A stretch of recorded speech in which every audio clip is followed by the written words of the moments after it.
आज इतिहास बोध में बात एक ऐसे राजा की जिसका सांस्कृतिक जीवन पूरे विश्व के लिए प्रेरणा का स्रोत रहा है।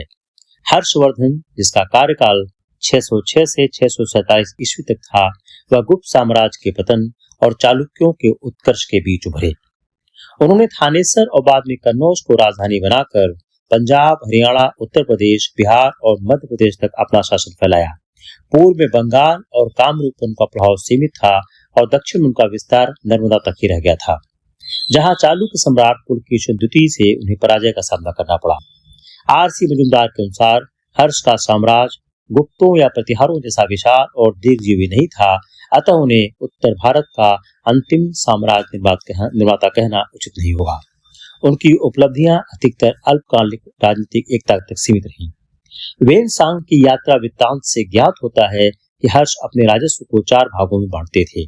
पहला प्रशासनिक और सैन्य कार्य, दूसरा शाही परिवार व अधिकारियों का निर्वाह, तीसरा विद्वानों और प्रतिभाशाली व्यक्तियों का सम्मान, चौथा धार्मिक दान और जन कल्याण।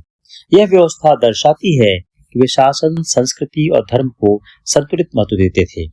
आर.सी. मजूमदार मानते हैं कि प्रशासन पर सीमित जानकारी उपलब्ध है, जिससे गुप्त प्रशासन की तुलना में यह कम संगठित सा प्रतीत होता है। हर्ष मूलतः शैव पृष्ठभूमि से थे, लेकिन बौद्ध धर्म से गहराई से प्रभावित हुए थे। प्रयाग में वे हर 5 वर्ष में महादान करते थे, जिसमें अपनी समस्त आय दान कर दिया करते थे। नालंदा विश्वविद्यालय और अनेक बौद्ध विहारों को संरक्षण दिया। आर.सी. मजूमदार का मानना है कि बौद्ध धर्म की ओर झुकाव केवल आध्यात्मिक नहीं था, बल्कि सांस्कृतिक राजनीतिक नीति भी थी, जिसने चीन जैसे बौद्ध देशों से उनके संबंध मजबूत किए। हर्ष का सबसे स्थायी योगदान सांस्कृतिक क्षेत्र में था। वे स्वयं संस्कृत के साहित्यकार थे। उनके 3 नाटक थे। रत्नावली, यह एक प्रेम कथा प्रधान नाटक है, जिसमें राजा उदयन और राजकुमारी रत्नावली के प्रेम का चित्रण है। यह नाटक हास्य, श्रृंगार और दरबारी जीवन की झलक प्रस्तुत करता है। प्रियदर्शिका, इसमें भी राजा उदयन और प्रियदर्शिका के प्रेम का आख्यान है।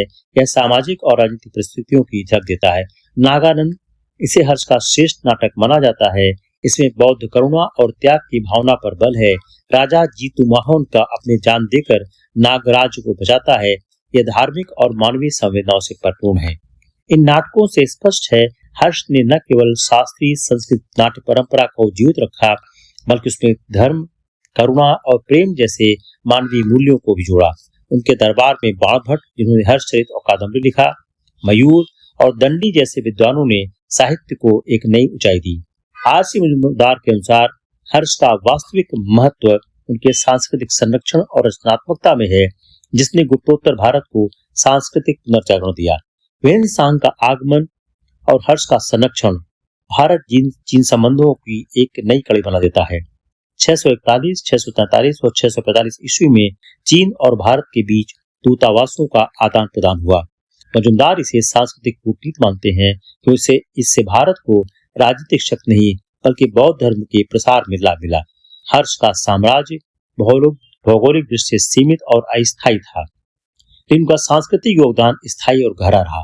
वे एक लेखक राजा थे, जिन्होंने स्वयं नाटक लिखे और विद्वानों को संरक्षण दिया। राजनीतिक दृष्टि से वे गुप्तों जैसे महान साम्राज्य निर्माता नहीं थे, पर सांस्कृतिक और धार्मिक दृष्टि से उनका काल उत्तर भारत के लिए पुनर्जागरण का युग था। हर्ष को उचित रूप से राजनीतिक रूप से सीमित किंतु सांस्कृतिक रूप से महान शासक कहा जा सकता है। उन्होंने गुप्तोत्तर भारत को अस्थायी राजनीतिक एकता दी, लेकिन साहित्य, धर्म और शिक्षा को जो प्रोत्साहन दिया वह एक स्थायी विरासत है। उनका काल भारतीय इतिहास में गुप्तोत्तर युग और प्रारंभिक मध्यकाल का संक्रमण काल है, जहां संस्कृत ने राजनीति से अधिक स्थायित्व को प्राप्त किया। धन्यवाद।